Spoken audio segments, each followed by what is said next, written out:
from 10. Nangongolekta po ako ng mic dito. Oo nga, sobrang dami namin mic here.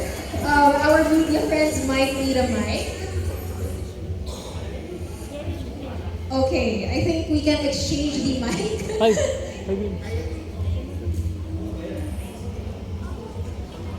Here we have a replacement mic. Thank you.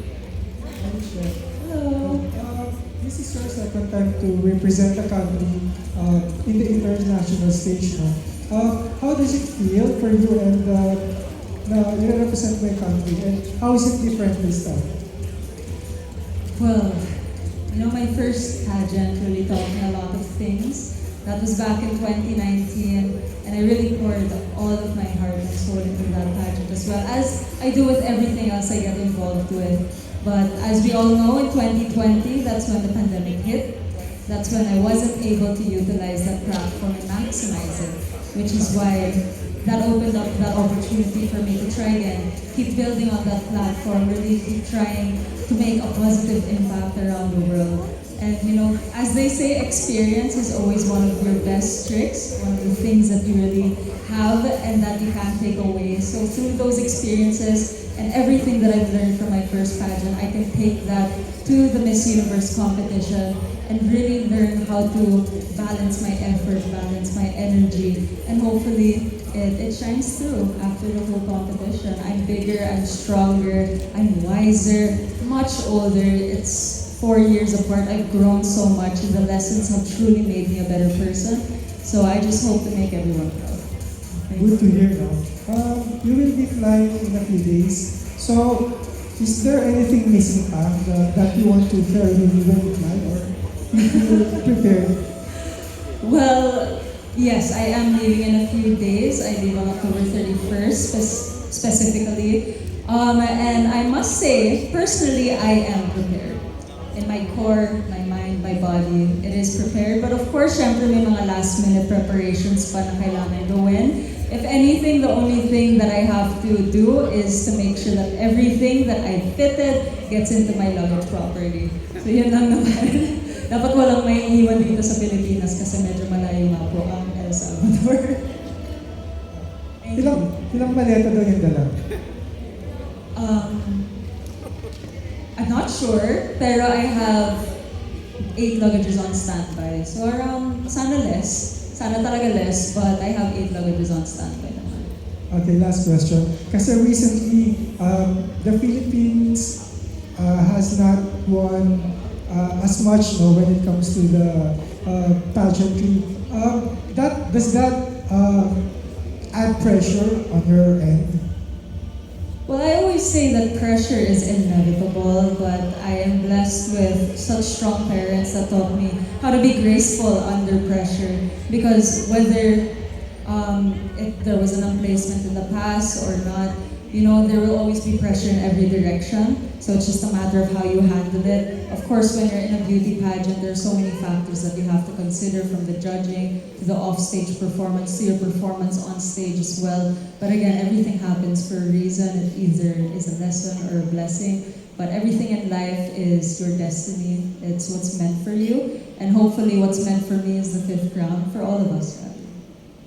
Thank you and good luck. Thank you. Thank you so much. So more logistical than it is intrapersonal rather. So I'm really glad to hear that you're prepared. Your mind, body, soul, physique is prepared. Let's have more questions from MJ De Leon from Glitz. Hello, good afternoon. My first question is, we want to see what are you thinking right now? What's in the mind of a woman who's about to compete in pageantry's biggest stage in 3 weeks?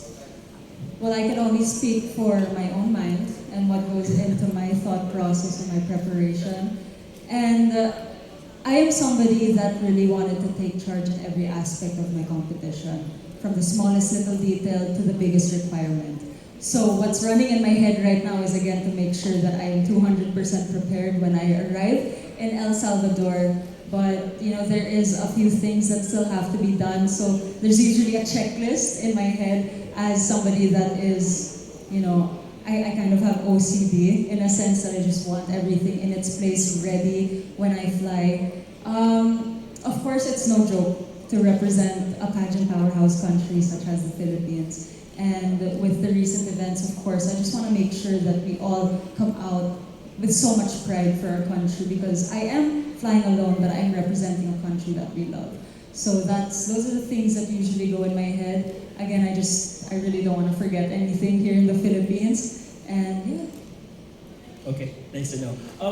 Earlier, Ms. Shamsi said that you're in control, that you know what you want. So briefly describe to us, how did the process of choosing your competition gown, for example, your national costume go, or when? And then, ano yung may expect ng pinaka-passionate pageant fans in your outfits? Well, I'm very grateful that the Miss Universe Philippines organization did give me the creative freedom to really execute what I had envisioned for my journey. As you all know, or you may or may not know, I am such a creative at heart. Since I was a child, I've always had artistic vision on how I want a story to be told. So in terms of every aspect, of course, that it involves the requirements, the videos that you saw earlier, my wardrobe, and alam ko, inaabangan niyo lahat yung national costume ko and my final gown.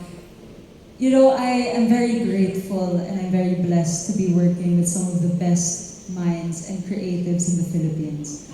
Nakita niyo naman yung creation ni Mark Baumgartner sa akin during the MUPH finals. Amazing, timeless, and iconic piece, at least for me, and I hope a lot of people resonate with that as well. And the whole collaboration always starts with the sketchboard, the drawing board, and how to bring that to life. So just kudos talaga to the creative mind of Mark Baumgartner and his team. They've been truly exquisite with the detailing, with just the execution. For those that don't know, just to fit one gown, it takes 1 hour because pinaplakado talaga nila sa katawan ko. And truly it was such a collaboration, but I really have to give them kudos to that. I'm so excited for all of you to see it. I cannot express that enough. It truly is a one-of-a-kind gown for both prelims and finals. I don't think I can say more without spoiling too much, okay. But all I can say it is something that really symbolizes our culture, our heritage, and us Filipinos as a whole. If you could tease us just a little bit, how would you describe your national costume in 1 word? Teaser lang. Around one word can give it away. Oh, okay. The Philippines. Okay. We'll take that. Okay, one last question. The Miss Universe pageant has really, nag-iba talaga siya. From being just glamour, now it's more advocacy-centric. What are your thoughts on that? And what are your adjustments na makasabay dun sa klaseng competition? Well, actually, that very adjustment, which is more focused on the advocacies, is what prompted me and inspired me to try again. It was such an amazing feeling to already win first runner-up next to Celeste Cortesi.